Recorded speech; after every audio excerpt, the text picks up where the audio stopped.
Okay, so our meeting is being taped by Area 58.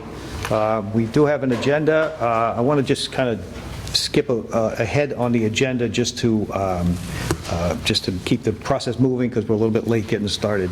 So under discussions, the first one is the Holmes Public Library introduction and overview. And so for anyone who's watching on television, today we're at the Holmes Public Library Community Room, I think we call this still, right? Yeah.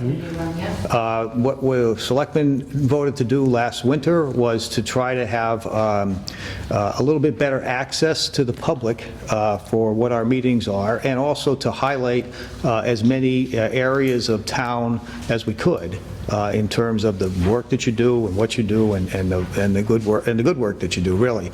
So this is our first part of our first road show is tonight at the library, and we have Mrs. Gallant, who is the library director, and we'd love to hear from you. Go first. Is if I stand here, is that okay? Or should I go maybe between here? It looks like it's pointed to me, but I don't know where our cameraman went. Hold on, Gene. We're going to move it for you. There you go, I had a little TV background. You always did something. Oh, Jonathan being a... oh, we're good. You're good. We're good. Stop right there. Here he is. There he is. Okay. So hi, and thank you for coming.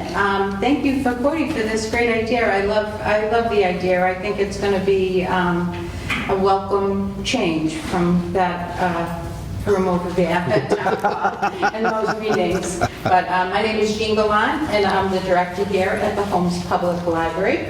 I've been the director here now for 7 years, and I have worked in the building since 1999, dabbling in a little bit of everything here. I've served as assistant director and as interim director as we've been between directors, and it's safe to say that this library, I mean, you know, is my home away from home. I've always had a special place in this building. I have some flyers in the back that talk a little bit about the things that we do here. I have a brochure of the Holmes Public Library, and it gives our hours and all of the great different programs that we have. I have bookmarks with our hours and some handouts for the two apps that we have, and I'll talk about that, the two electronic apps that we have for downloading. There's also, so the Holmes Public Library is governed by a board of trustees. We have 6 trustees. They are an elected position, and the board of trustees advocates for the library. They approve the budget and they write the policies that govern the Holmes Public Library. And we also have a wonderful Friends group that I want to give a little plug to. The Friends group is a nonprofit group. It is strictly volunteer group, and they work diligently to provide funds. They fundraise for the library to buy all kinds of great things. And I have membership forms and a brochure that talks a little bit about some of the things that the Friends do. They fund our summer reading program. And we're a part of the sales network, which is over 60 libraries. And I like to say that this library is the rainbow fish in a big ocean, because we have a relatively small budget compared to some of the libraries that are in the sales network. And my Friends group is instrumental in providing programs for adults and children of our sales community, because we service more than just the residents of Halifax, but East Britain, like all people in the surrounding communities. So that's my plug for the Friends. I'm so lucky to have them. Makes my job so much easier. So we do have a current long-range plan, which is very important to know about the library. The long-range plan, what you do is you form a committee, and the long-range plan gives you a blueprint of where you want the library to go and what goals you want the library to focus on over the next 5 years. So my plan goes from 2020 to 2027. It's required by the state to have a long-range plan on file if you want to apply for certain grants that the state has. I formed a committee, and it's residents of Halifax from all, teenagers try to get, oh, you run the... Yeah, Selectmen, yeah, everybody. You as a I was on that, selectman, yep, were sure. on my long-range plan. So we wrote a mission, and I will just read the mission. The Holmes Public Library is a welcome and integral part of the community, providing patrons with open and equitable access to informational, educational, cultural, and recreational resources to meet and interact with others in the community to attain their educational goals and to find, evaluate, and use information to make informed decisions and to continue to learn throughout their lives. So that's what we do here on a daily basis, all day long. We have strategic initiatives, so satisfy curiosity, know your community, make informed decisions, and create young readers. We are a busy library. And, especially coming back from COVID and the resources that people need, every day people are coming in to use the computers that,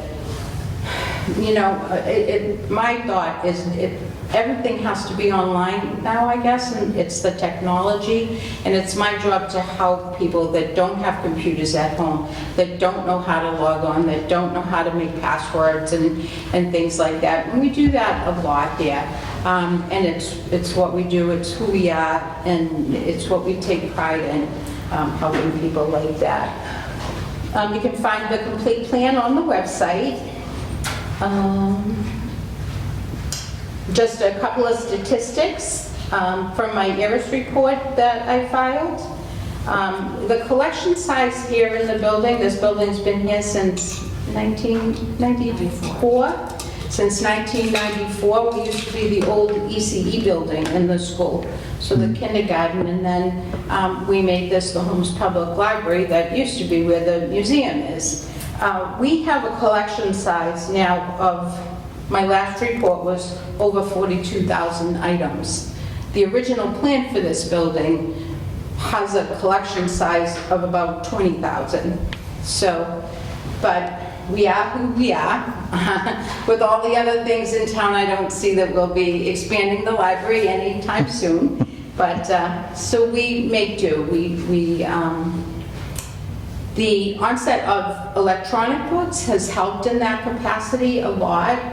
I spent over,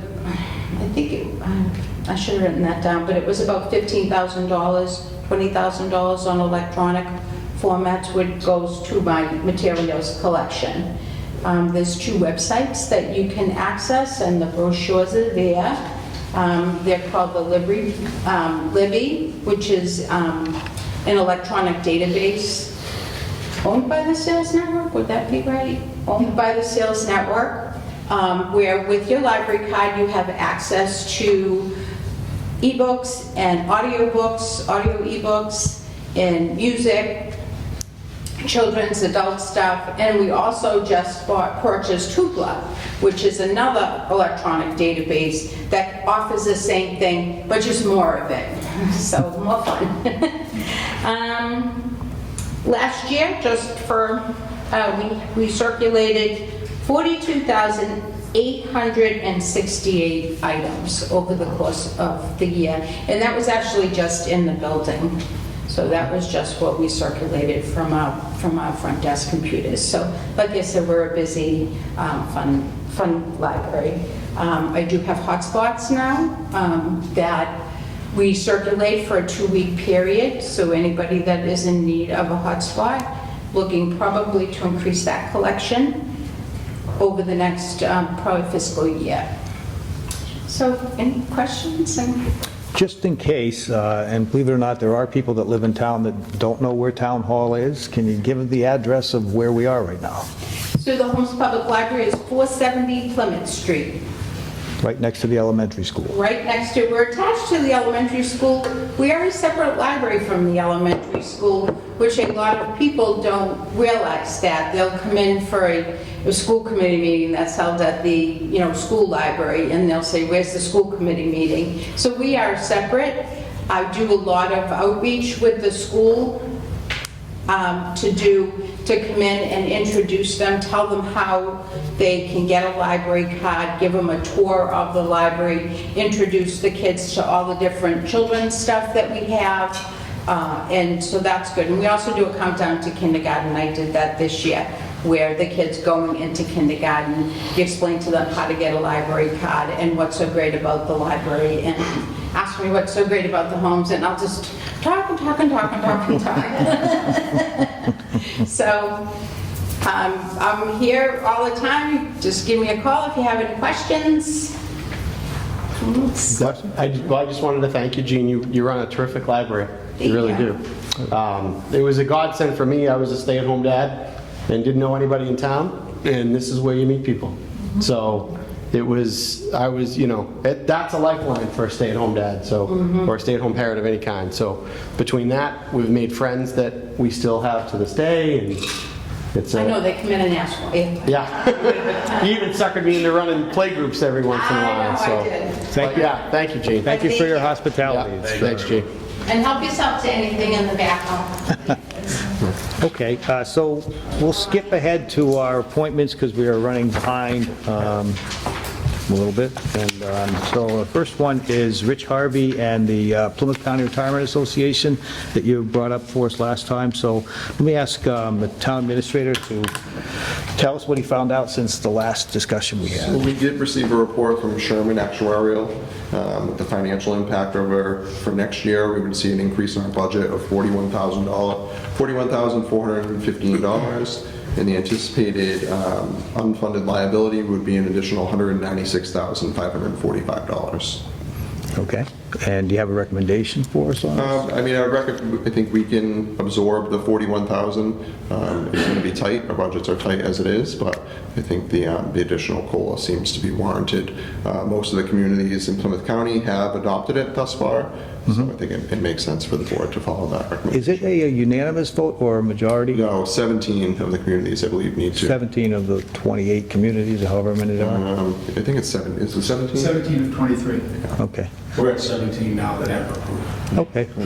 Anything you want to tell us that we haven't? Just give you a little bit of information. Yep, In the course of doing this, I've been to like 17 different boards, so sure. I've been able to get We're the best looking one, though, That's right? it. from Tom also twice. And Tom O'Brien is the treasurer and also the director of Plymouth County, and I have done several together, so I've learned a lot from him. But one of the things I learned is, I don't know if you're aware or not, probably your town administrator is, but you can pay off, you have to pay twice a year for the next 5 years, starting fiscal year 25, to pay off the previous debts for retirees. But the county retirement allows you to pay, instead of twice a year in November, July and November, you can pay at the beginning of the year. If you appropriate the whole year, then you get a reduction of about 2%. So that's. We already did the outreach with that. You do that, okay, good.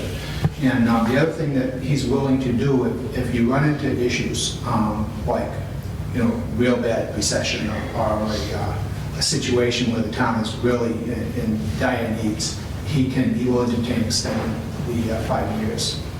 Matter of fact, they're looking at possibly extending to 31 year right now, because when they have the old actuarial tables they're using, and if they go up to the new actuarial tables, people live longer, obviously there's a little more money involved. So that's the only place I can see where the figures might go up a little bit is when they introduce the new actuarial tables, and they're willing to adopt a 6-year plan when that happens. But All right, any questions from the board? No, makes sense. Mr. Harvey, anything? No? Good. no, I just want to thank you. Okay. I'm so very thorough. I'm impressed.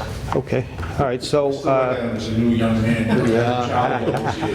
Don't let his looks fool you. He knows what he's doing.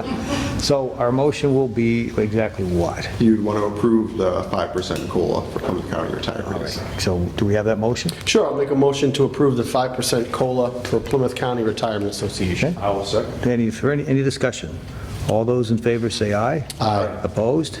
It's unanimous. Okay, there you go. Thank Thanks you, for guys. coming in. Thanks for coming back. Appreciate you. Yeah. All right, let's go right to the cemetery. We'll talk about the cemetery. We talk about retirement. Retirement to the cemetery. We're going like in order here. We started off with the library. With the infant lapse it, yeah. And retirement, and the cemetery. Yep. Unnerving a little bit, you realize that, right? Thank you. I don't like when you come with papers, Howard. No, just so I can show you how. All right. How many trees you cut?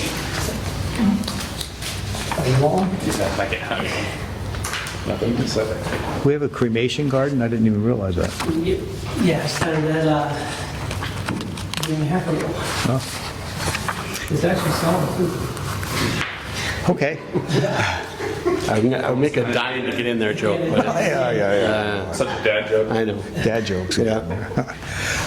Mr. Hayward? Before I start all this, I want to let you guys know I had a couple interviews finally for the job. I've been with just 3 guys since March. I offered the job to the guy today, and I'll find out tomorrow if he's going to take it or not. Okay. I hired one more summer help also today, so we're finally going to have a full crew. Good. So I Awesome. hope people understand that we're falling behind on a lot of stuff, but I've been working with 2 guys, so it's kind of tough. And when you sent me an email today about the beach. Yeah, I had a resident ask about mowing over right there at the Somebody else beach. has been mowing it. Okay. I didn't know that they stopped. Okay. Glad to pass it along then. So, Good. somebody called me last night about it, so. Okay. Yeah, they reached out to me as well. And I want to give you a report on the Pine Street Bridge is going well. Thought we were going to be able to save $100,000, but the engineers and the test board said we can't. When will that be done? They're talking the middle of September, Okay. so Nice. I was hoping we were going to save that money, but it didn't happen. So, anyway. So on your first page there, the new cremation garden, the first rules that I put out, I wasn't sure I should go back to the beginning because you don't even know we had one. I didn't. So I made, it's basically the pillars and boulders that you can buy. If you go to the back page, it shows what it is. Okay. So you buy the urn from us, and they fit in see the circle there, the hole? And then you get a nameplate, and all that is at one price for all the things to get buried, cremation, the vault, that's not a vault, niche, urn, and nameplate, all at one price. And then you still have to pay $200, $300 for the opening and closing, but we'll get to that later. I just wanted to show you what it looks like. And you can buy, that's a single that you see right there. Next to it, it's not a good picture, but there's 2 together. And then there's a boulder, it's about yay big, about that high, and it holds 2 of these urns also. And I just opened up the front part, which is going to be ground units, so you can be buried in the ground. And that's why I wanted to go with the new prices with you. Okay. So on that, I found out afterwards the urns of the vaults that I bought for the niches, for the urns, I needed another 6 inches, so I went to 2.6 feet by 3 feet for the ground unit. That's one of the changes. The second one I took out, if you flip the page over, you'll see the old one. And I highlighted where The changes were. changes. Yeah, I had the whole price and everything on it. It's easier just to say go to the price sheet and look. So I want to take that off. And then the other thing was the size of the flat markers. You can only have flat markers on the cremation garden, the ground units, and I changed the sizes from 20 inches to 24 inches. And the thickness is 12 instead of 4. Okay. And that's on the cremation garden, so that's the only change I want to make on those rules. On the regular cemetery rules, I added 2. I circled them as 5 and 6. It's just, we had an issue 3 years ago where a grave box, they used to let people put a double cover on the top of the vault. Well, one of them caved in when we were driving over.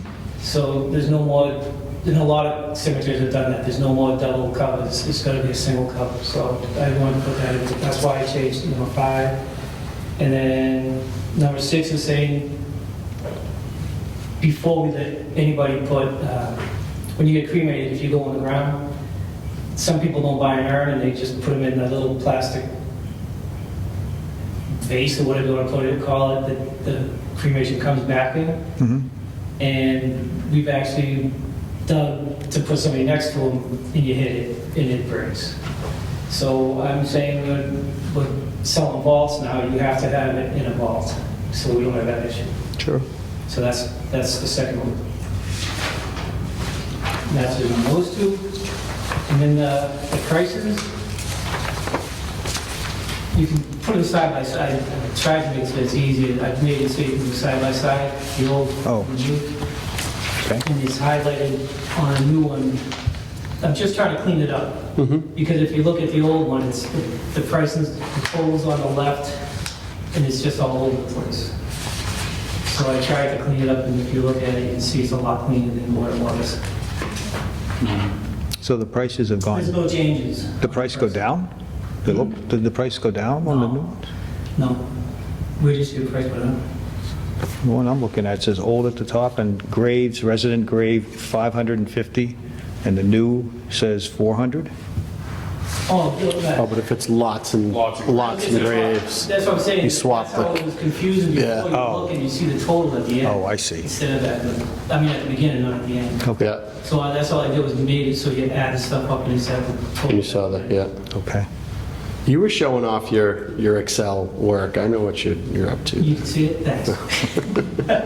He's learning. That's it. But then the other things that I have in yellow are like Monday through Friday and Saturday.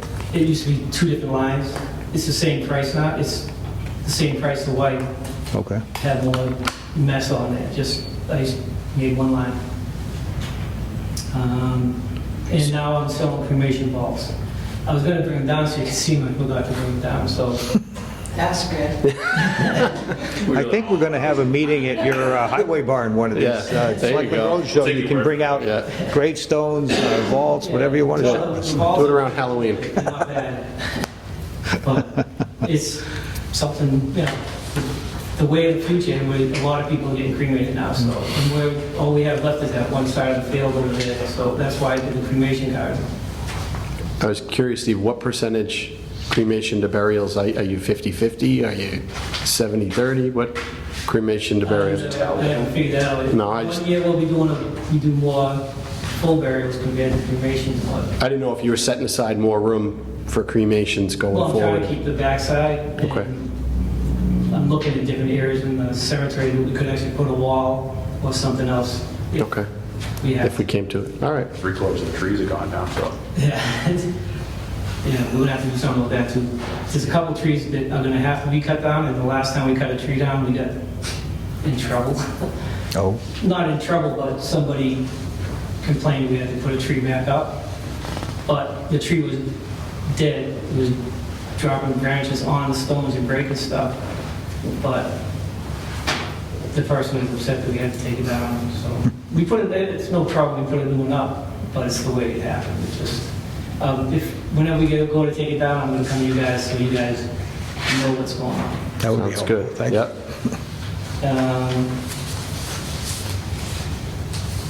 Oh, and I added the foundation. If you go out there, you'll notice a lot of the stones are tipping and not exactly straight. Before, they'd only put a 1-foot footing in, and I changed it now so we're going down 2 feet, trying to get it so we're not getting unevenness. That would be So better. that's what yeah. we're working on doing now, is straighten some of them out also. But that's why I added 36 by 12. That's all I'm doing now. And then you just flip them over. And now you have the cremation garden.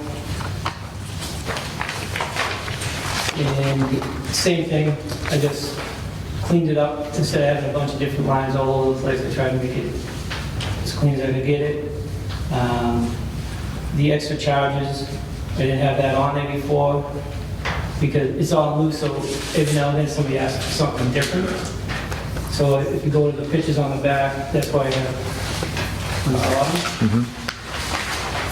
For the covers, that's part of the price you get when you pay the total. But this guy wanted an extra fish on the bottom, so they charged us an extra $35, I think. or so? $35. Yep. Yeah. And then the guy at the place where I go also said that if somebody has a picture of their dog or whatever, he can actually take a picture of Like a likeness of it. Yeah, you can put that on, but that's $100 more for it. So I added that. And I added a 10-minute rental in this cremation garden because we didn't even think about it when we first started, so it wasn't on there. So now it's on there. And that's in the prices. That's the change. Awesome. Okay. Do we need to do anything for this, or this You is, gotta hold on. Yeah, I would vote to the changes as presented. okay. On the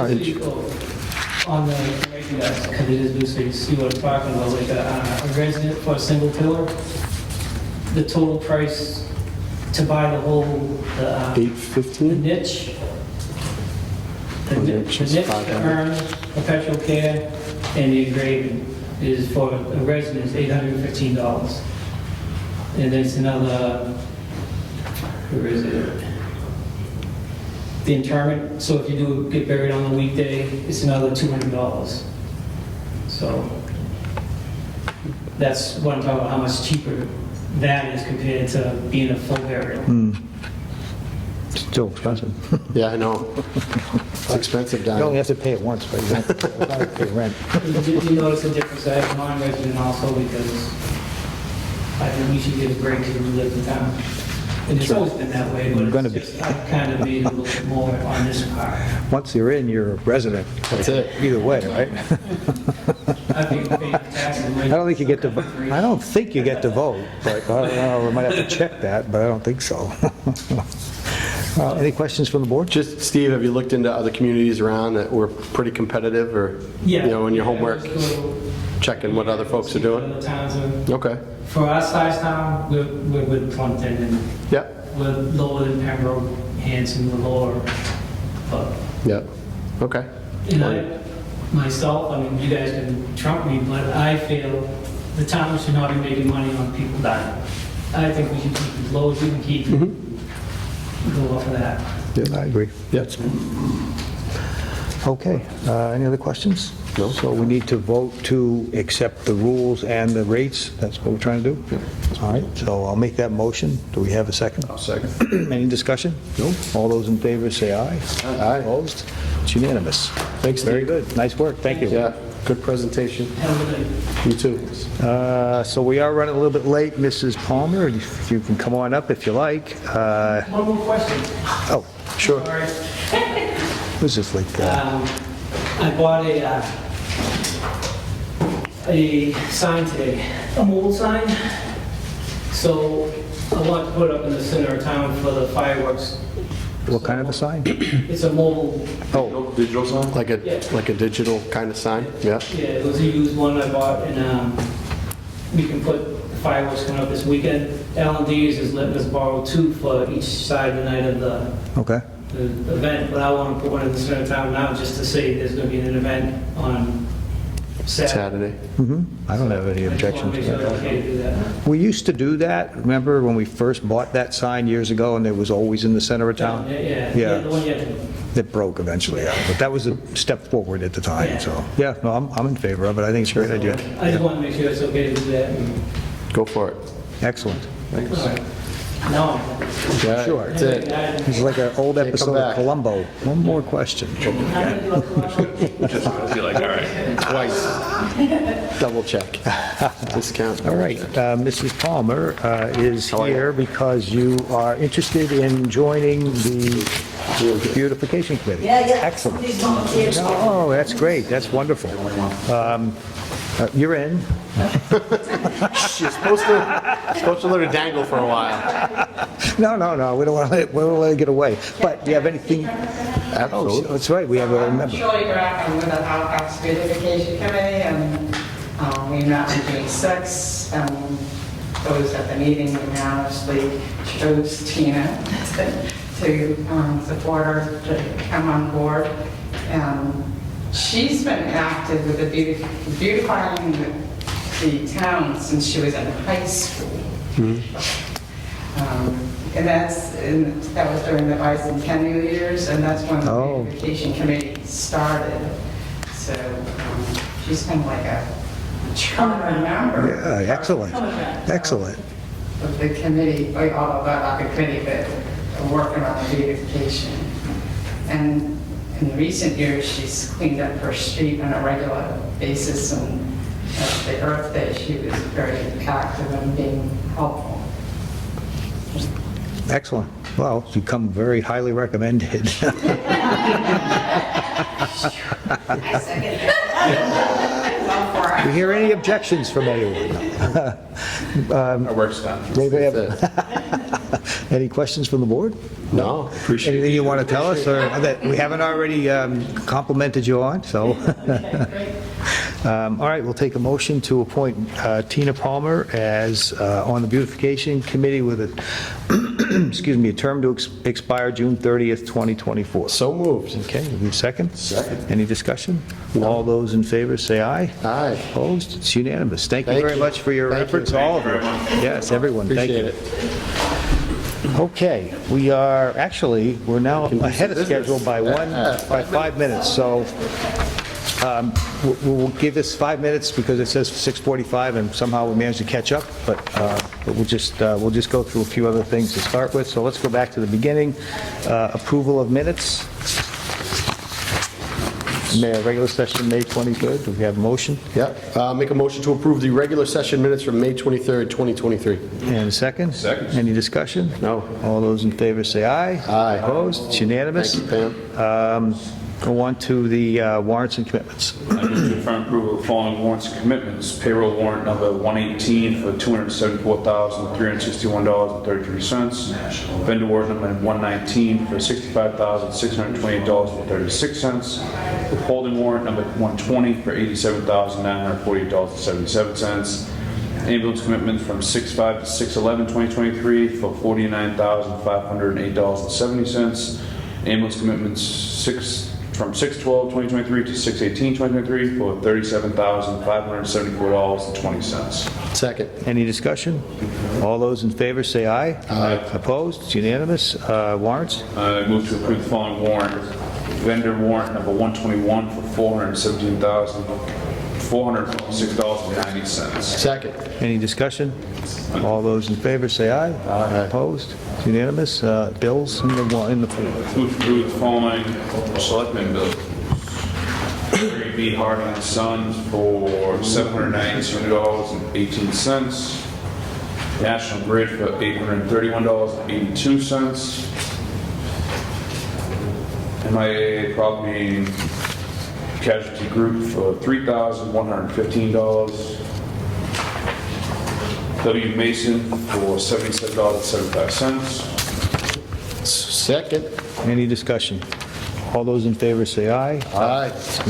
Opposed? It's unanimous. Okay, so we are just close enough to 6:45 that we can do the Old Colony planning, so why don't you come on up front first, please, and just let the world know who you are and why you're here, and Sure. get started. Yeah, my name is Raymond Marino, and I'm Principal Transportation Planner with the Old Colony Planning Council. And Halifax, being a member of the Old Colony Planning Council, have requested that we look at the intersection of Route 106, Plymouth Street and Pine Street. So what was requested was a road safety audit.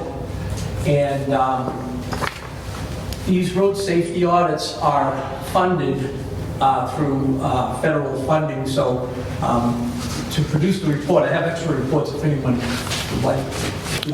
I think we've all seen it. We've all had it, but we can go Yeah, over it again. I sent it around electronically. Okay, yep, thank you. So the road safety audits are an informal audit of facility, a road facility, looking at specifically from a safety point of view. We get turnout from first responders, from engineers, from planners, and we had Massachusetts DOT was there also because there could be federal funding involved, as 106 is eligible for federal funding. As part of the process is that we do all the background. The Old Colony Planning's role is we facilitate the meeting and we facilitate the process. We do all the background research on crashes, with the help of the police department.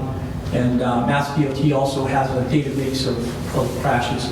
And we bring all the background traffic together.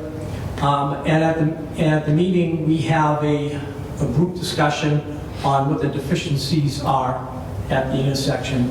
And then we look at the intersection, see how things operate. And then we go back and we say, okay, what can we do now? Sort of like a wish list. And then we give options as to what the town can do, what action can the town take. Because the ultimate decision is with the owners of the facility, which is under the jurisdiction of the town of Halifax. So this particular intersection does have those cross-movement crashes. We found that people are just not yielding. They're supposed to yield at the stop sign, and that wasn't happening for various reasons. One of the things is during the peak hour in the morning and afternoon, it's on the side streets, there's long delays, so people get impatient and they start to get into traffic. They take these gaps that are sufficient for them to get out safely. We had different perspectives, as I said. We had chief of police there and first responders, which was great. The other thing the other thing was, as far as visibility, the intersection visibility, so as cars approach, especially on Pine Street, it's not really clear, especially at night, if there's an intersection there, especially with the grade. That was another, the DOT, Mass DOT, was pointed that out. So as far as, we had sort of a laundry list of improvements. One of the things that Mass DOT had recommended is that the town can get a traffic engineering consultant to look at an intersection control evaluation, and look at warning signs, the placement of warning signs, so that intersection visibility, when people approach the intersection, they understand there's an intersection there. That's one of the options. Another option is that the town doesn't really have to get an engineer. They can do the work themselves. They can a flashing beacon. They can install a flashing beacon, which helps for visibility for the intersection. Speed enforcement, the speed trail. We talked about that. I believe the town has one. Looking at the stop sign, the stop signs are flashing stop signs, and they're actuated by approaching vehicles. So the other, I guess, question was signalization, and it doesn't warrant a traffic signal because it doesn't meet the threshold. There's a manual on uniform traffic control devices, which is throughout the country that engineers look at, and there's a threshold of crashes and a threshold of vehicles that enter the intersection. And this intersection did not meet it because of doesn't have a lot of vehicles on the side street. Now, the reason why that's important to use the MUTCD is because of liability. The town can put up traffic control devices, but if they don't follow the MUTCD, then if someone does get hurt, then the town could be liable. So most municipalities, they follow the MUTCD, get an engineering study, and that's an important thing for the town to do. So the options, the options are overhead beacons, getting an engineering study for the intersection control evaluation, and the sign placement. And the Mass DOT did talk about the turning radii, but that's more expensive, getting out there and putting shovel in the ground, things like that. So I don't have a long. It's not a signalized intersection and stop sign, and I don't really have a big long presentation. I just kind of summarize what we talked about. What do you recommend that we do next? I would recommend getting an engineering consultant on board about looking at the warning signs. I think the most important issue is that when vehicles approach this intersection, whether they're on Route 106 or whether they're on Pine Street, that they understand there's an intersection ahead, and that this is a major intersection. There's 45 mile per hour plus traffic on there. I think part of the problem is that when people are approaching from Pine, especially on the northbound, they don't really understand that this is, this is not in the middle of, like in somewhere else. It's actually a major road with high speeds, heavy vehicles.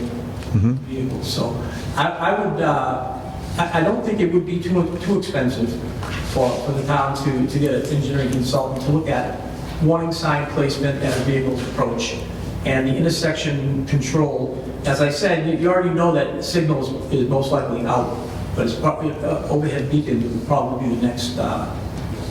What's an overhead beacon? Like it'd be Flashing yellow or red over the intersection. over the intersection? Yeah, over the intersection. I was shocked at how pricey those are. Yeah, I couldn't, to throw a flashing light up there, and I thought it would be a lot cheaper than it is. And the other recommendation, I would talk to Charles Kilmer. Charlie's our guy when it comes to getting funding. There's a lot of state. It's changing as there's more money that's coming from the federal government. The state has money available. And Charlie, he's our numbers guy, and he really can tell you, point you in the right direction as far as. What's his last name again? Kilmer? Charles Kilmer. Kilmer. He's the Deputy Director of Old Colony Planning Council. Can I ask you just a quick question? So I know you said that where 106 is a state road, we could be eligible. I noticed when you were listing out the beacon that it said the jurisdiction would fall to the town of Halifax. Yes. So if it's a state road, doesn't the state share any of that payment for that beacon? Or why is Halifax completely on the hook to put a beacon over a state road? Because it's kind of not complicated, but it gets kind of hairy as far as jurisdiction and eligibility. But Route 106 is a arterial, and according to the federal funding, arterial roads are eligible for federal funding. So it would be 80% if you get on the transportation improvement program through Mass DOT. You get 80% funding federal dollars. There's a 20% match, so the town would be on the hook for the 20%. Now, a flashing beacon, they might not rise to that. I guess you could get on the tip for that. Okay. But there's also other funding, and I wish I was better, and I apologize not really knowing the newer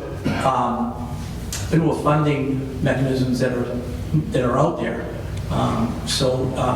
For safety and for communities, but I know Charlie's up on all of that. It's kind of dynamic because it's changing all the time with different types of funding. But the way it works is, unfortunately, jurisdiction of major arterials often falls in the ownership of municipalities. Okay. So you, if we were to contact Mr. Kilmer? Yes. And I assume he knows about your work? Yeah. Yeah, so we could ask him for help on terms of however funding we might need to do, whatever studies we might need to do? Yes. And then we need to, once we get through that, then we have to find some sort of funding to pay for the, whatever improvements are recommended, right? Right. And do you think Mr. Kilmer could help with that also? I'm sorry? Mr. Kilmer could help with that also? Absolutely, yep. Okay. Okay. And if I can, I went on the visit, it was very informative, and I noticed the crash data ended the end of last year, Chief, and I don't think we've had, I don't want to jinx us, right, but I don't think we've had any major accidents We since. had a block of probably like 2 or 3 months where we had a number of accidents. Yeah. And then it kind of, knock on wood, died down. Okay. Just to add, I did reach out to Representative Cutler and Lenatra because the state just came out with another safety grant. And unfortunately, the intersection consulting study did not fall in the purview of that grant. That one, well, that specific grant. It would only pay for if police officers were doing this survey. It gets complicated, but we wouldn't be able to because we don't have the technology or the knowledge to be doing something like that. So that specific grant that just came out wouldn't be able to pay for any of that study, which we have to do first, and then obviously the beacon, like Mr. Seelig said, I was surprised. So I'm just picturing, just throw a guide wire out there with a light and be done. But it doesn't, it's not. It's not like that anymore. So, yeah. Nothing's that easy. Okay. Anything else from the board? No, thank you. Yep, go ahead. Mr. Slade? Mike Schleif, Paradise Lane. I had a question I've noticed since before cell phones to now. Every time you see the cars, they're like 5 car lengths and you're a mile down the road. Does Hill Colony have any studies on correcting that? Because when there was no cell phones, I mean, everybody drove within a car length or 2. Now it's like 5 car lengths, and every single car coming down the road is 5 car lengths. And you could sit 2 minutes, 3 minutes just trying to pull out the town hall. I'm just curious. Distracted driving from cell phones. It's huge. Yeah, it is, definitely is, because we put out traffic counters, and so we have the road tubes, and as we are putting out road tubes, we can stand there and watch how many people are on their cell phones. Doing like this. There's a new state law.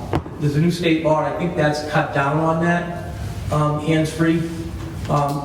The only data that we have comes from the Mass DOT, and that's in the police reports. They put that in the, if there's a crash, they'll put that in the narrative and say that if they have identified it, because some people will be distracted driving and they'll not report it. But those that are reported and they get cited or the police have picked up on it, it will be in the narrative. So there is some data out there. And when they passed this law, the Mass DOT did give backup why they passed this law. You have to have a reason, you have to have the evidence. And it was because those types of crashes were definitely picking up.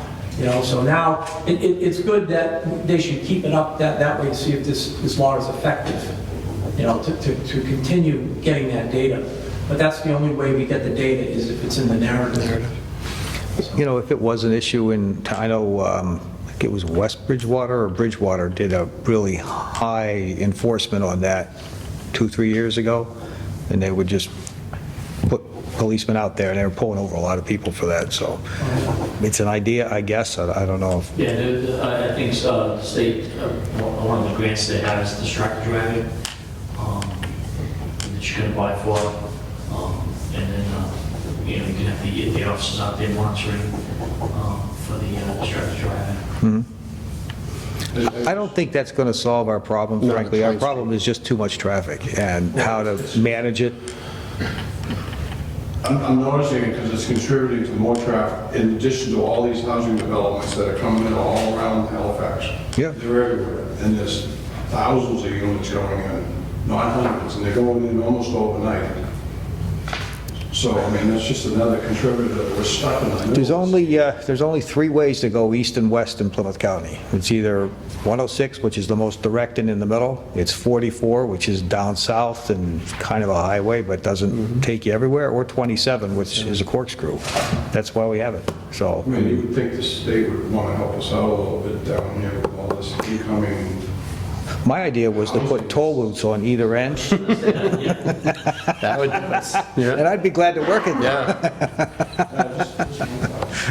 Okay, it sounds to me like what we should do is ask the town administrator to get in touch with Mr. Kilmer with this report, see what funding we can get, and go out to bid for an engineering study, and then see what funding we can get for whatever improvements we can make on the road. It's going to be a long process, but these things always are. So I would make that motion. Sure. Just curious, and maybe you can clarify for me, John, to go out to bid, we're not on the hook for any sort of money, just to send it out to bid. We can't go out to bid until we have funding secured. And what would a study like this ballpark? Any ideas? I don't want to put a number because I'm honestly not sure. Okay. That's why we need to get Mr. Kilmer involved. All right. So, yeah, we'll talk with him first to see. Okay. Okay, so my motion, do we have a second? I'll second it. Any discussion? All those in favor say aye. Aye. Opposed? It's unanimous. Thank you for your work. It's a great report. Hopefully, we can make something of it. It's always a problem. Do you want those extra? Do we need Yeah, extra copies? or- I have it all digitally, but... Oh, if you have them there, Sure. yeah. We'll leave them, and if anybody's looking for a copy of the study, I know the Traffic Commission, Yes, you will. yeah, so we have them, and they're available, they'll be available at the Selectmen's office. Thank you again. Thank you. Appreciate it. All right, going back to our agenda, so, let's see. We are on line item transfers. Do we have a list of these? Yeah, we have quite a few. I can go through and read them.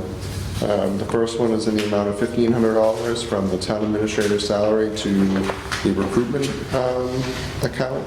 This is due to increased recruitment. That budget needs some more funding. The next one is $10,000 from regulatory clerical to legal due to increased litigation. The next one's for $10,000 from building inspector wages to legal for increased litigation. The next one is $10,000 from property insurance to legal due to increased litigation. The next is $10,000 from town building custodial to town building expense due to the high cost of supplies, expensive plumbing issues, HVAC issues, etc. $7 from the town building wages full-time to the town building director of building maintenance, and that was just an error in budgeting. $678.69 from the water supply account to water, gas, and oil. This is just due to gas prices higher than anticipated. $1,822.94 from water supply to the water superintendent salary. This was a budgeting error. $503.75 from the police training to the police wages. This was as a result of the Juneteenth federal holiday, and there were no funds put into the account at the beginning of fiscal '23 to compensate for that. That's for the police chief. The next one is in the amount of $36,000 from the snow and ice budget to police wages. This is due to negotiations. Each sergeant and patrolman received an extra personal day for wearing body cameras. That was not originally budgeted in the fiscal '23 budget. There also was increased overtime due to the delayed hiring of 2 officers, which didn't occur until December of 2022. $475 from recycling wages to recycling clerical. This was due to increased holidays and meetings for the clerical staff and recycling. $8,000 from recycling wages to recycling center expense. Single stream disposal went up significantly, so that was the reason for that. And the last one is $1,500 from library clerical wages to library electricity, and this was just the increased cost in electricity. Okay, so for anyone who hasn't done this before, it typically happens at the end of the year, and it's more or less an accounting cleanup. We're not raising any additional money. We're not spending any additional money. It's money that's already been budgeted, and often at this time of year, between now and the 1st of July, we have an opportunity to kind of reshift the money around. So we over budgeted in some of these accounts. Snow and ice, for example, this year just happened, and we're under in others' accounts. So this is a way to even that all out. So I would move that we approve the line item transfers. By the way, has the Finance Committee already addressed these or not yet? They have approved all of these. Okay, all right. All right, so we do have a second? Second. Any discussion? All those in favor say aye. Aye. Opposed or abstentions? It's unanimous. The only thing you really ever look at for this would be, you know, if we're continuously under budgeted somewhere. But this happens every year, as always, moving things around like that, so.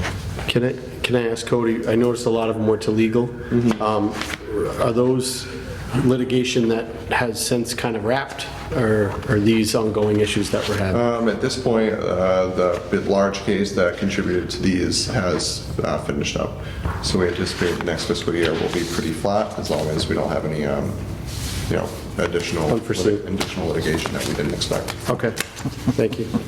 Yeah, right. Okay, so road openings? We have 3. Oh, wait, we didn't vote on this. Oh, we did vote on it. Yeah, we did. We did. Yeah. I asked a Yep. bonus question. We have 3 road openings they are all for Eversource Gas, 4x6 road cuts. The first is for 323 Holmes Street, the second is for 331 Holmes Street, and the third is for 26 White Island Road. They've all received the necessary approvals. All right, I'll move to approve all 3 as requested. Is there a second? That's a second. Any discussion? All those in favor say aye. Aye. Opposed? It's unanimous. All right. Next on our agenda is the various contract negotiations. So the first one is the memorandum of agreement with Local 3159, which is the Halifax Firefighters Union.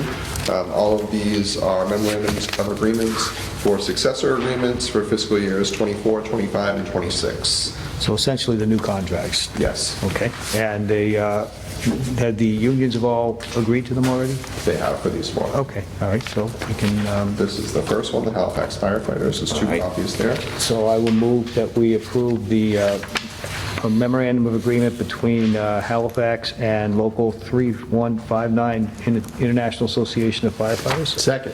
Any discussions? All those in favor say aye. Aye. Opposed? It's unanimous.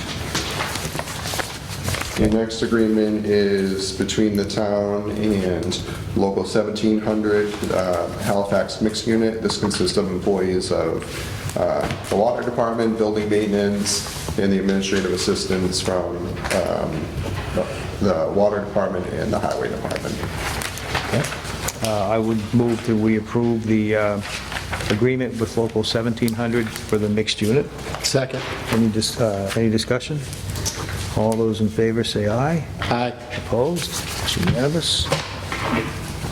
The next is between the town of Halifax and Local 239, the Halifax Association of Police Patrol Officers.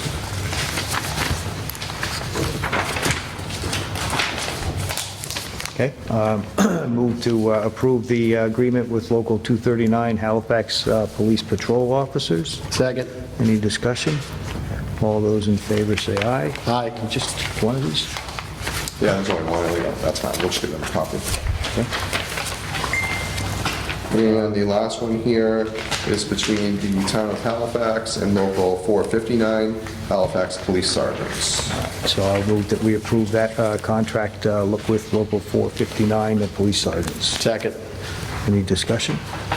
All those in favor say aye. Aye. Opposed? It's unanimous. Cody, I'd like to thank you for your work on these. Oh, thank you. It was a team effort. I couldn't have done it without Police Chief Shaws, Police Chief Witham, Steve Hayward at Highway, Bill Lindsay in our Water Department, and Scott Materna. They were all instrumental in getting these contracts done. That's excellent. We're done now for a couple of years on these, and We have one more that'll be on your next agenda. We've tentatively agreed for the Highway Department. It was just an issue of getting it signed in time, but we've reached a tentative agreement. okay. Vacation carryover requests. We have 2 additional vacation carryover requests. The first comes from the police department for the police chief. He's looking to, they had initially submitted a request, but due to contract negotiation, records requests, and just increased workload, Police Chief Shaws and Tony Ross in the admin for the department has been unable to use all their time. So the chief's looking to carry over 80 hours and 40 hours for Tony.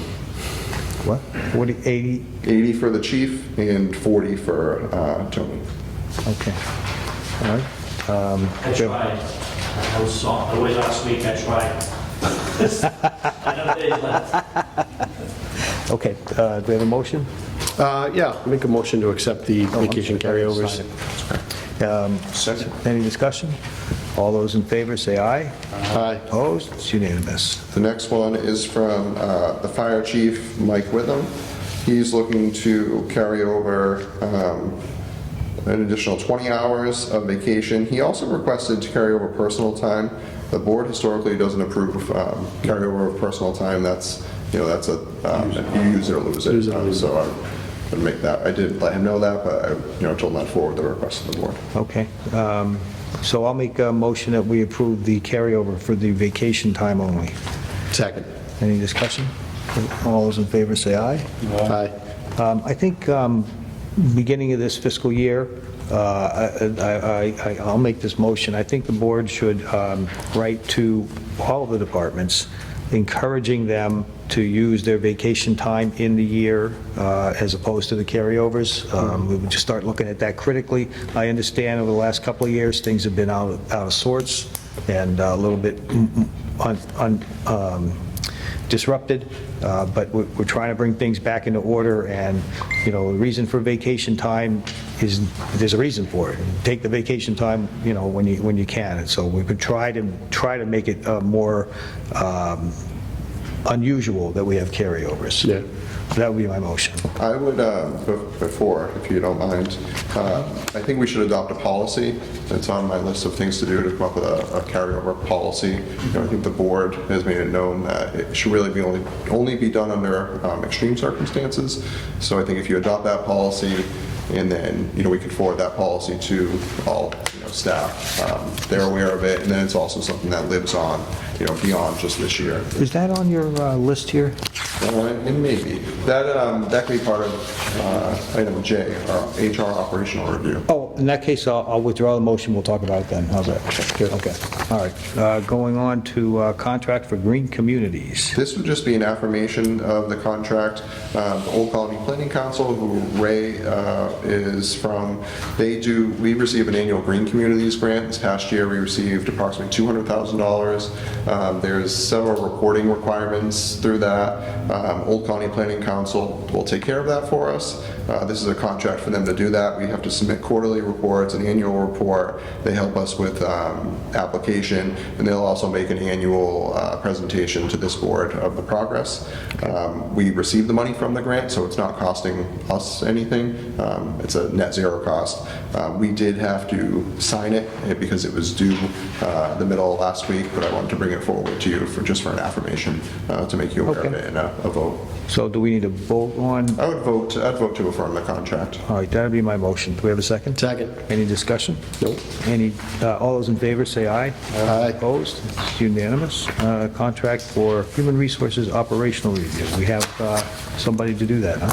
Yes, so one of the things I identified after getting here was a need to review our HR operations. Yes, we do. I was able to secure a grant from the state for $40,000 to do that. I met with a couple of different consultants. The Collins Center for Public Management, they do a great job. They work with a lot of different municipalities on different studies like this. They've drafted a scope of work here. They provided it to us to complete the cost, took the project for $40,000. Ultimately, they'll come in, conduct a current analysis of any HR systems or lack thereof that we have. They will look at all the organizational structure, who does what. They'll make staffing recommendations if they find it necessary. They would help us with those job descriptions if they were to recommend any positions. They're going to review our personnel bylaw, recommend updating to that, and also recommend best practices, maybe shifting some of that to policies rather than a bylaw that requires town meeting approval.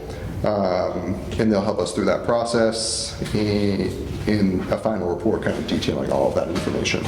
Okay. Is this one that will also take a look at the salary comparisons, or That's a different study. Okay, That's another grant we got for $50,000. And that's the one that we're waiting on that was, I actually just got the proposal back from them. It should be on your next meeting for you to sign. which was the one we were like waiting for because everyone uses them. That was this one. So they got back to me. We've been tweaking the scope of work for that study. I think we've narrowed down a pretty good scope, so yeah, the plan would be for it to be on your next agenda for approval. do we have a date for when they might have this completed? Let's see. The reason I ask is because I think, I'm assuming this is going to make recommendations for some pretty big changes in how we conduct business. And I think before the end of this year, we ought to be having at least one public session where maybe we even have these people come in and explain what they did, so that we can have it on the town meeting warrant for the spring. Yeah, absolutely. Yeah, I think it'll vary depending on our needs. I believe when I spoke with Mary, is the project manager that we'll have. She thought somewhere in the range of 4 to 6 months. From start to a final report that the board has adopted. But we can certainly have her in along the way to provide updates. Should we have them come in like now, just as a introduction? I wouldn't say quite yet. Maybe once she starts, I think let her get familiar and do an initial analysis, and then we can see to have her in and get some feedback.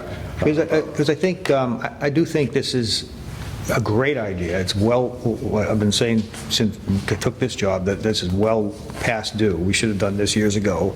But I also think it's a significant, it's likely to be a significant change in how we do business.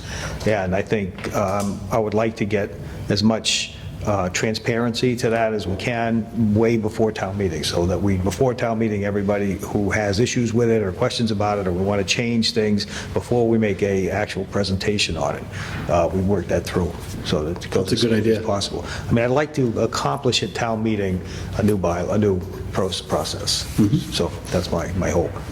No, it makes sense. Give people a chance to give their input, and sunlight's the best disinfectant, so throw it out there. Okay, so what do you need, a motion to? Approve the contract with the Collins Center. All right, I'll make that motion. Do we have a second? You want a second? Second. Excuse me, any discussion? No. All those in favor, say aye. Aye. Opposed? It's unanimous. You just want to sign that one, John. It doesn't need everyone's signature.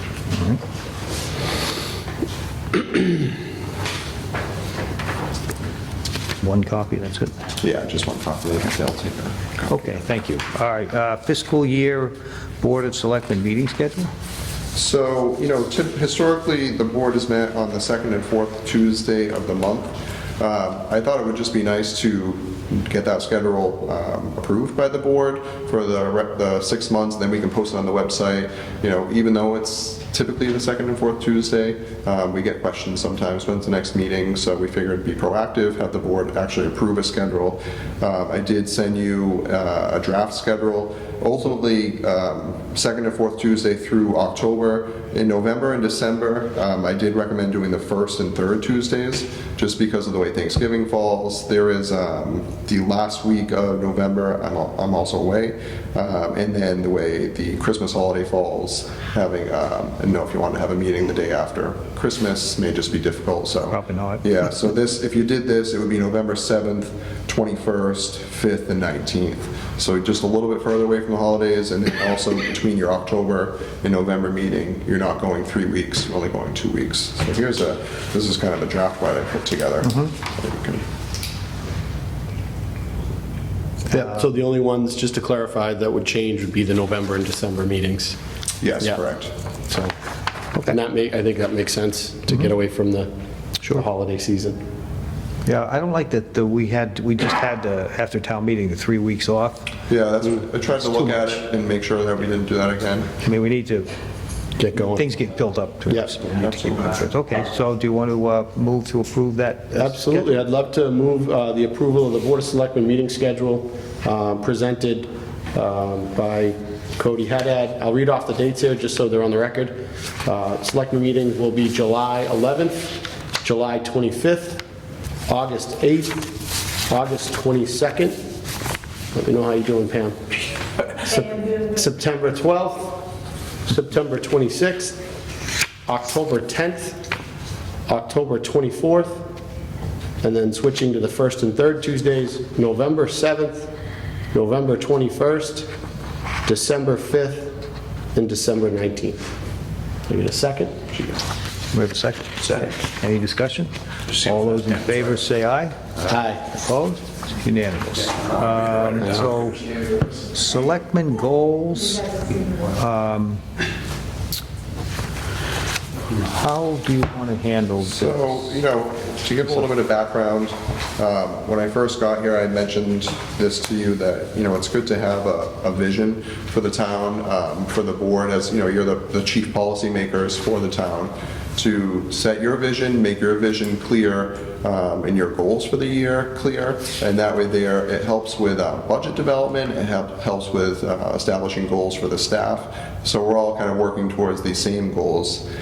So in speaking individually with each of you, these are some goals that I had drafted that I think fit your vision when you collectively come together for the town, but I wanted to present it to you. We can kind of go through, I'll gladly go through and read them, and we can make changes as needed, but I think it's good to get these goals adopted, and it gives us a plan for the next fiscal year and beyond for us to start achieving and put the town on a path forward. So this says, the mission of the Town of Halifax Board of Selectmen is to provide high-quality, efficient, and cost-effective municipal services to ensure the safety, education, and well-being of the community.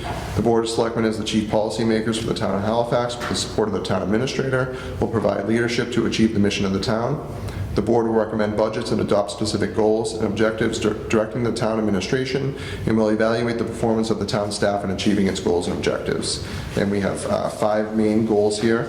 The first one is to maintain sound fiscal health without overrides, identify strategies to balance budgets within constraints of Prop 2.5, new growth and local receipts. And then we've identified several key action items under that. So the first is to develop strong financial policies, identify and analyze data and trends that will impact the town's future, such as economic development, demographics, environmental impacts, etc. Develop a capital maintenance and improvement plan to optimize service levels and taxpayer expenses. Institute financial forecasting to show 5-year budgetary projections and use this information to evaluate the sustainability of existing and future service levels. Work with the Department of Revenue to conduct a financial management review. Negotiate contracts that balance financial realities with goals for effective, efficient delivery of services. With the Department of Revenue one, is that something we haven't done before, is that right? Yeah, the board did approve that. Yeah. So a lot of this we're in the process of, identified as, things that we want to get done. So we're working with the Finance Committee right now to develop strong financial policies. We're going to be implementing a capital improvement plan. When I first got here, I started financial forecasting, something the town had never historically done.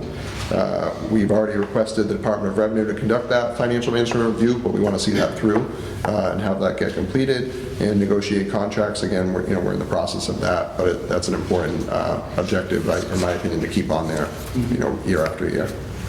But if any kind of feedback on that one, we can edit and rest. I wasn't sure if I know the Department of Revenue, we were thinking about having them come in. Now that I'm thinking about it, I saw some emails about that too, so I guess they have. Yeah, they'll be, this fall we're on there scheduled for them to come in. Goal number 2 is long-range strategic planning. So these goals themselves are, part of that, but also we want to secure funding to engage the services of a consultant to begin the process of developing a master plan for the town. We want to review the organizational structure of the town and recommend changes to bylaws and policies to create a more efficient, centralized operational structure, and support the efforts of the Zoning Bylaw Review Committee to accurately update the town's zoning bylaws to meet current legal standards and municipal best practices. That's a goodie.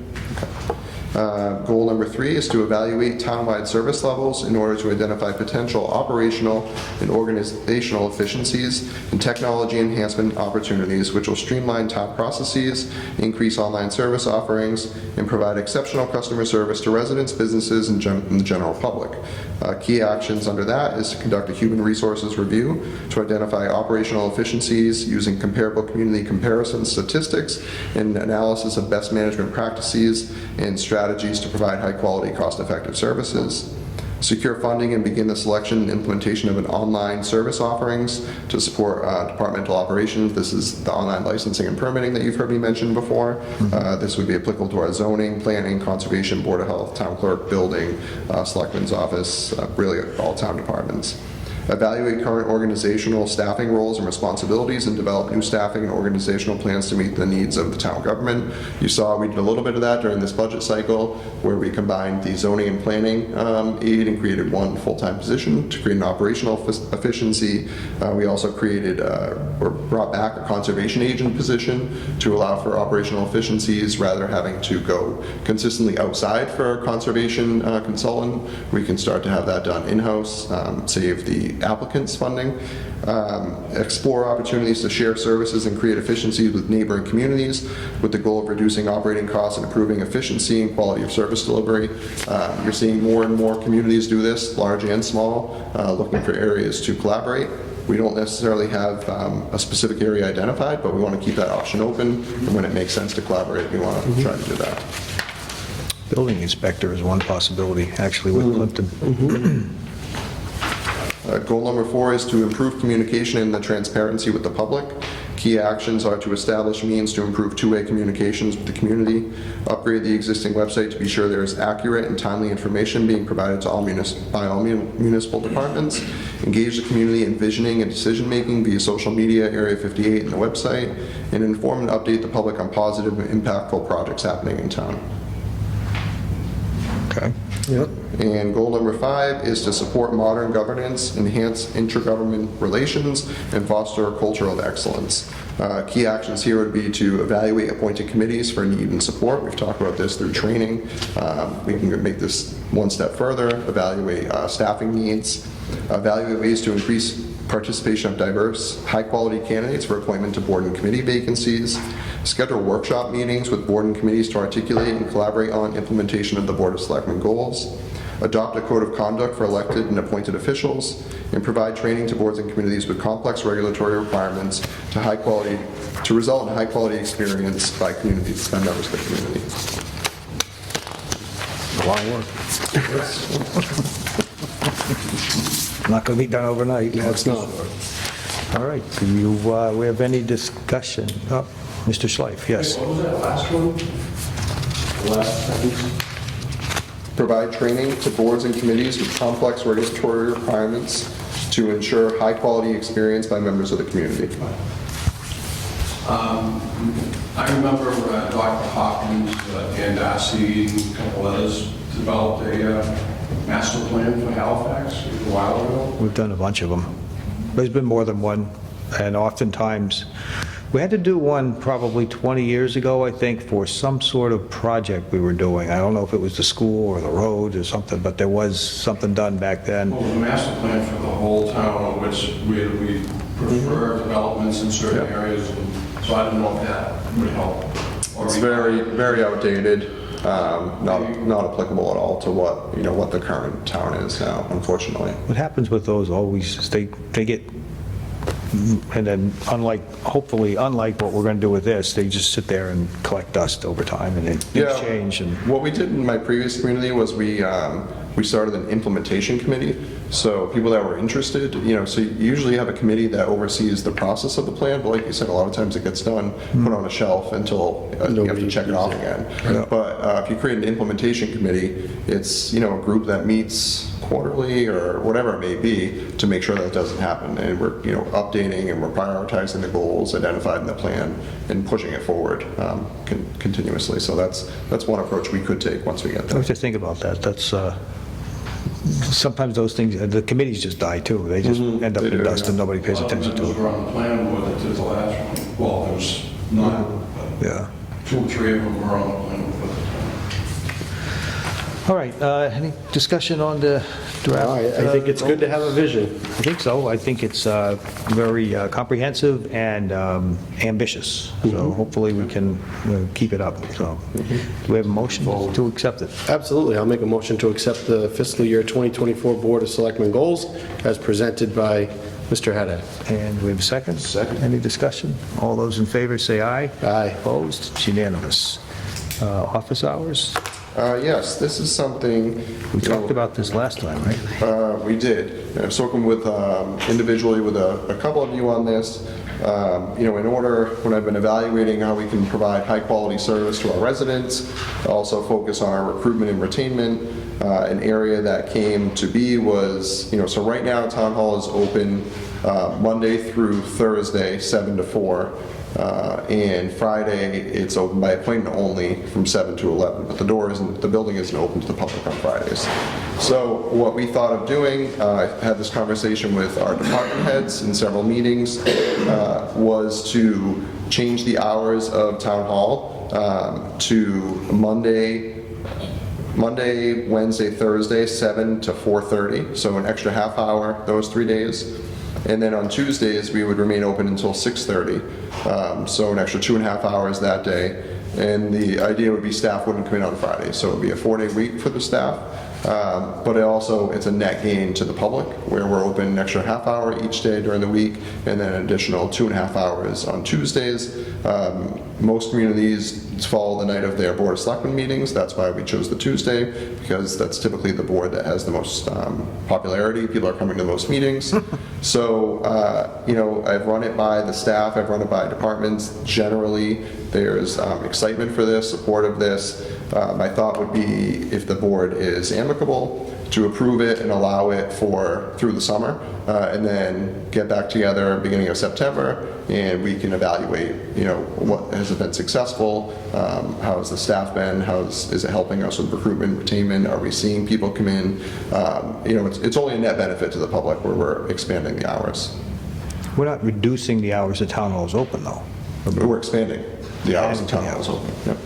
Because Friday it's closed, essentially. It's appointment only, so if people call and want to come in while staff's there, they can. But if you were to go to the doors are locked on Fridays. Where the doors would be open until 4:30 on Monday, Wednesday, Thursday, and then open until 6:30. All of our departments that I've spoken with are on board for this. It also just helps to create, the idea of somebody comes into town hall for one thing, they can kind of go to all the different departments, hit them all at one time, rather than the different hours for different departments. I like having an evening, various departments open in the evening. I think that's long past due. I mean, Sure. Most people commute someplace during the day, so they're just not around between 7 and 4. We put this on the website to make sure We would put it on the there's a website. trial run. Yeah, we would put on the website that effective, we wouldn't do next week, we do the week after, because 4th of July falls on Tuesday, so I don't want the first week to, it'd be kind of pointless. So we would institute these hours the week after, and we would post it on the website tomorrow if the board approves it.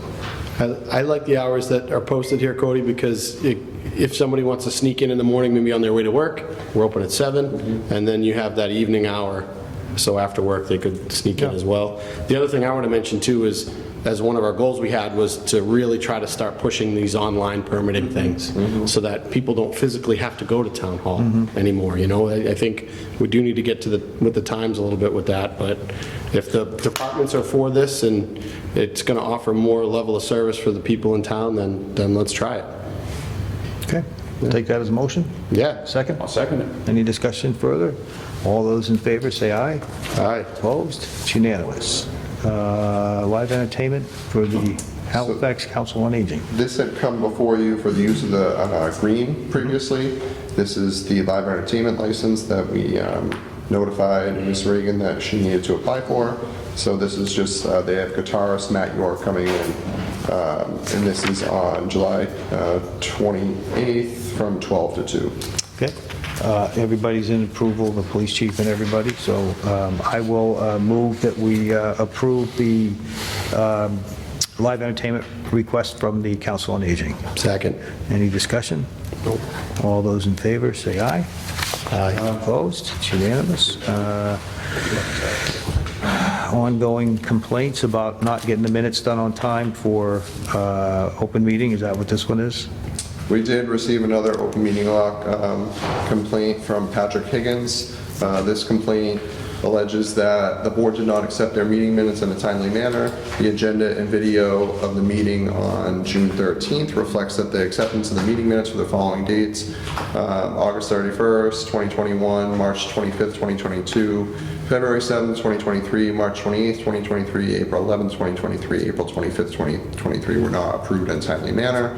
The complaint also says we did not provide specifics on the following topics, and they list, Mr. Higgins listed road openings, which the locations for the 3 streets were not listed.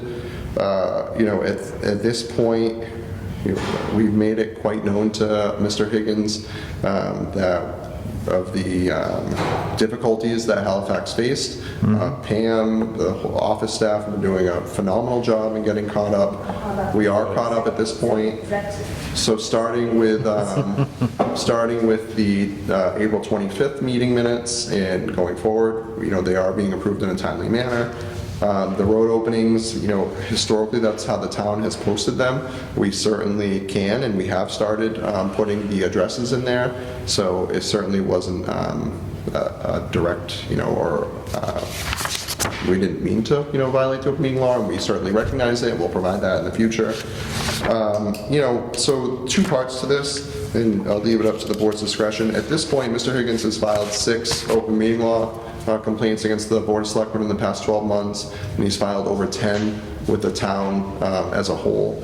State law does allow the town to request a mediation session with Mr. Higgins, which would allow for us to figure out, what else we can do. And if he does not attend the mediation session, he can still submit the complaints, but the Attorney General's office may refuse to review them. Who becomes the mediator? The Attorney General's office? No, they wouldn't mediate. They would choose the mediator, though. The AG's office. We would have to bear the cost of the mediator. My recommendation, and speaking with council, the recommendation would be to have it in person at the town hall. Yep. I'm not sure what else to do at this point. I've reached out to Mr. Higgins on 2 separate occasions via email, asking if there was additional things that he would like to see us implement that would make him more comfortable. He did not answer either of those emails. Most recently, I emailed him on June 20th. I CC'd Mr. Bruno on that. I had also emailed him on March 21st seeking that, and he didn't respond. So I'm not quite sure, what we can do. We've implemented the actions he's requested, with the open meeting law training. We sent that out to all boards, committees, and staff, which we probably have about at least 50% at this point have followed through and done that. Others are scheduled to do that. He sent us a Excel sheet that he recommended that we use to track our minutes. That's something I've implemented since the last meeting.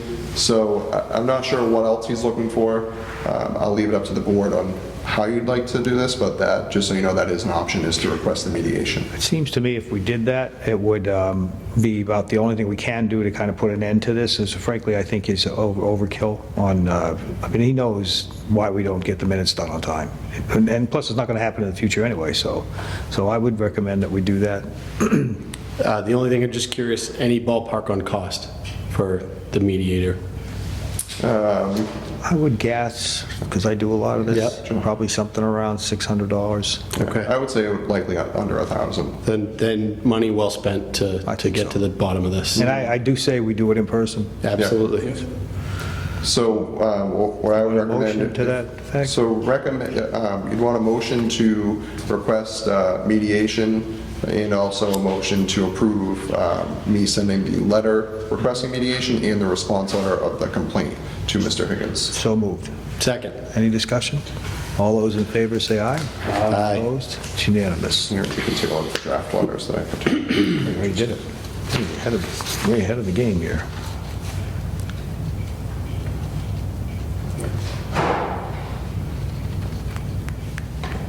Yes.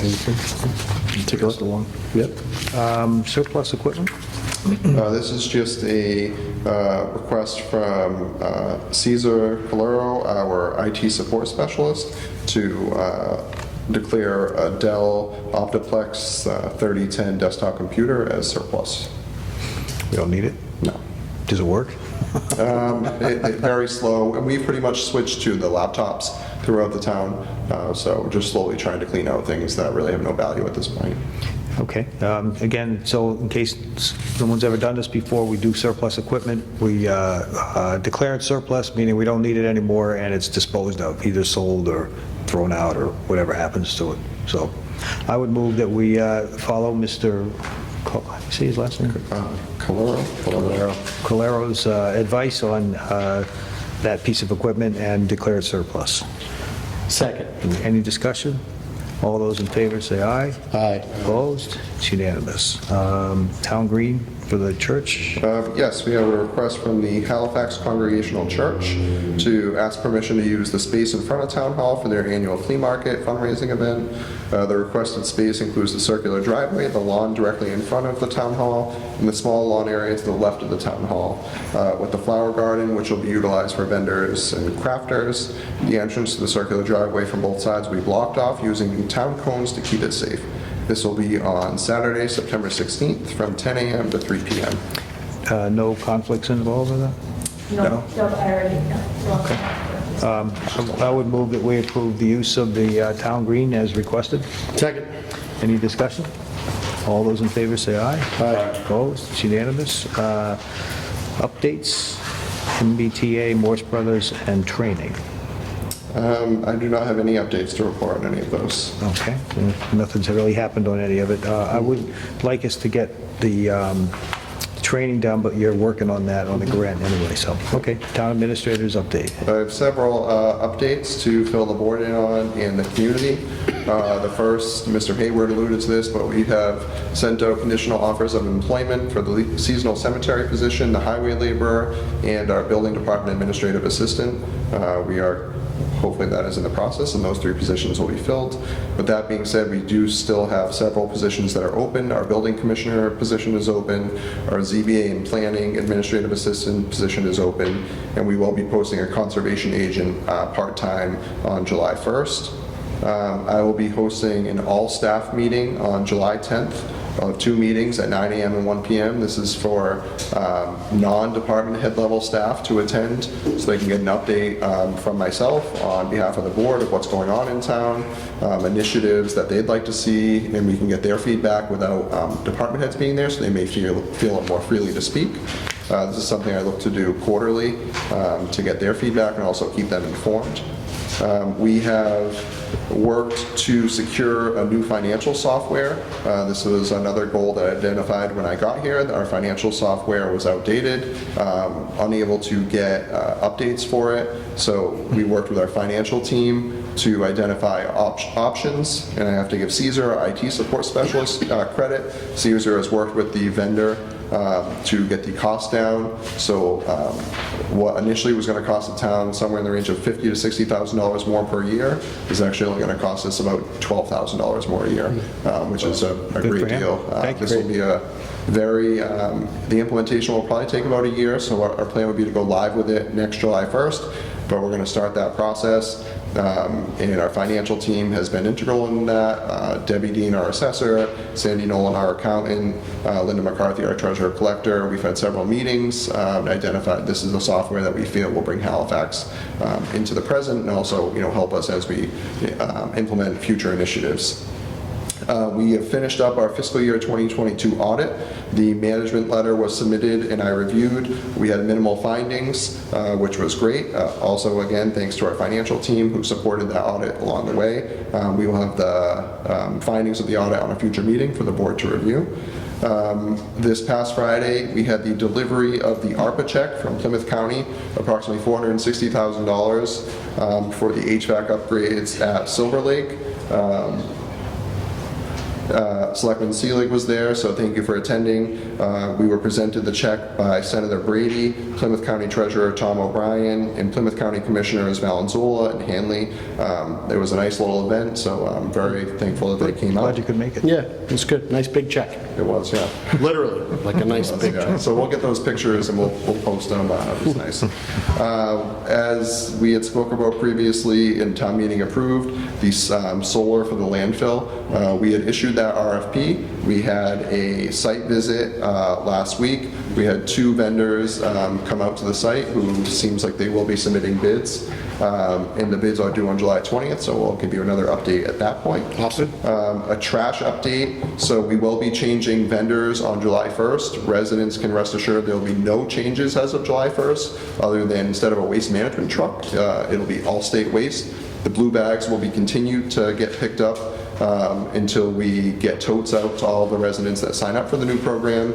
We'll be mailing information on the new program with expected costs and the process for that sometime in the next week or 2. But blue bags will continue to be the process. You put them out as usual. For how long? Until September 1st. Okay. But we'll get that information out. I think we need to really make that, get that information out now, because that's a huge change, and a lot of people don't watch us on TV. We're going to send a mailing to every single resident in town. Okay. We'll have it on social media. It's been rather rushed, and I don't want to send out information. No, I understand. Again, this is 30 years at least we've been doing it this way, and it's a big change. A lot of people don't use them, but a lot of us do. So. I would like to try to get the word out too, but we're kind of waiting to see what it's tough. We don't have numbers to get out to the public yet. The board had requested that we notify the abutters of 122 Montponset Street, but the board was actively looking into the noise complaints received. So we did send out those, we got a certified abutters list from the assessing office, and those letters have been sent out, so they should be receiving them shortly, just to keep them updated that we are looking into this. And that is pretty much it for my update. So, I was just going to say, the only thing left on our agenda is appointments, but are you folks here for something else? Let me just, can ask a question without interrupting. Is there a process with the Halifax Board of Selectmen to ask a question or to be involved, or is that at the very end? Usually We don't have an open, we don't do an open session. If you want to have an issue brought up, you'll have to, we'd ask you to contact the office, either the administrator or our assistant, and they can put it on the agenda and we can handle it that way. But we don't. How far in advance does it have to be? I sent a note in, but... We have to post this the Tuesday before, right? The Thursday before. Thursday, so we have to post our agenda by the Thursday before our Tuesday night meeting. All right, so to speak to the board, you have to get on ahead of time and send them a note. Sure. Great, thank you. And you can contact any of us individually if you like. What's your name? Brian Cook. So we've spoken. I'll gladly follow up with you, but we have spoken. Okay. I'll actually just contact you later. All right, great. That's fine. You know, decision, you can still ask the board questions, right? If you have a question. If it's a topic that's on the agenda. Yeah, if it's on the agenda, we don't have an open, open About comment. comment, that's right. So even at the end of your, No, we don't. if somebody had a question, you can't ask the board a question? Even though- If it has to do with what's on our agenda, yes. If it's something outside of that, It's supposed to be on the agenda, we got open meeting laws to follow. It's been discussed with the board in the past. It has to be on the Be on agenda. the agenda. If you call me if you have a question, we'll try to put it on there, you know my number. So whatever it is, So what you're looking for. whatever it is, we'll deal with it as part of the agenda, but we don't have an open session where we just make comments. In it, What's that? Parks. the parks. Let's touch base afterwards. Okay. I didn't know it was, Chief, are you here I for it? don't remember it being that strict. I just enjoy the Oh, that's all. You just Right, enjoy this? right. Oh, okay, good, I'm glad. Right. You like to watch us instead of TV? It was the Pine Street, the intersection. Okay, That's the reason why I saw it. okay, and are you here for anything in particular? I was here looking into the noise complaint on 122 Mount so. Noise complaint. Oh, the noise complaint, okay, all right. Yeah. Okay, so then we'll move on. We have a whole list of appointments. This, again, is an annual event that always takes place this time of year. What I will do, if it's all right with the board, is I'm going to do kind of like what we do in town meetings, so I'll go down the list and make one motion for all of these people on the list. If you want to stop us and talk about anyone in particular, just say so, and put a hold on it, we'll vote them, and then we'll come back. Okay? Okay, sounds good to me. Animal Control Officer, 1 year. Precision Wildlife Services, Inc. Beautification Committee, 1 year. Jeremy Gillespie, Shirley Graff, and Amy Troop. Cable TV Advisory Committee, 1 year. John Chavone. Conservation Commission, 3 years. Edward Lane. Council on Aging, 3 years. Michael Rugnetta. Halifax Emergency Management Agency Director, 1 year. Michael Withman. Halifax Emergency Management Agency Deputy Director, 1 year. Chief Chaves. Historian, 1 year. Suzanne Basile. Holidays in Halifax, 1 year. Tanya Massa. Information Technology and Communications Advisory Committee, 1 year. Jonathan Seelig. Michael Bennett. Caesar Calaro. Sandra Nolan and Cody Haddad. Inspector of Buildings, 1 year. Stephen R. Solari. Licensing Authority Agents, 1 year. Chief Chaves, Sergeant Benner, Officer Von Karanowski, if I apologize for that. Officer Campbell, Sergeant Caprio, Officer Cushman, Officer DeRue, Officer Feltrip, Officer Hinkst, Officer McDonald, Officer McIntyre, Officer Schleif, Officer Simpson, and Sergeant Sterling. Municipal and School Building Committee, 3 years. Robert Hodge. Parking Clerk, 1 year. Linda McCarthy. Police Matrons, 1 year. Janice Hayward, Susan Lawless, Antoinette Ross. Special Police Officer, 1 year. Jay Gudaboni. Sealer of Weights and Measures, 1 year. David Moore. Sealer of Weights and Measures. Traffic Enforcement Assistant, 1 year. Richard Eldridge. Town Council, 1 year. Paul Dorenzis. Town Director of County Cooperative Extension Services, 1 year. Keziah Nisrallah. Tree Warden, 3 years. R. Stephen Hayward. Veteran Agents, Veteran Service Officer and Veterans Burial Agent, 1 year. Stephen Littlefield. Veteran Agent Assistants, 1 year. Sean Goyette. Robert Mullen. Wire Inspector, 1 year. Stephen Peterson. Wire Inspector, 1 year. Dennis McManus. And Zoning Board of Appeals for 5 years. Robert Durgan. Do we have a second? Second. Any discussion on any of that? A lot faster than last year. I don't know if that's a compliment or not, I hope so. But anyway, all those in favor, say aye. Aye. Opposed? It's unanimous. I did want to know, though, one thing is Solari, building inspector, or we're still trying to hire somebody? He's our Inspector of Buildings, Building Commissioner. So Inspector of Buildings, so he'll serve in that position. Until we hire somebody. And then he would hopefully go back to being the alternate. Okay. All right, anything else to come before the board? If not, then I would move that we adjourn. Second. Any discussion? All those in favor say aye. Aye. Opposed? I want to thank the library again, while we're still on TV, for accommodating us. Our next road show, I think, is the... It's in July, I think the end of July. Council on Aging? On Council on Still Aging. working with the fire department and the highway barn to get dates that work for both Good. of them. Very good. All right. All those in favor of adjournment, say aye. Aye. Opposed? It's unanimous. All right.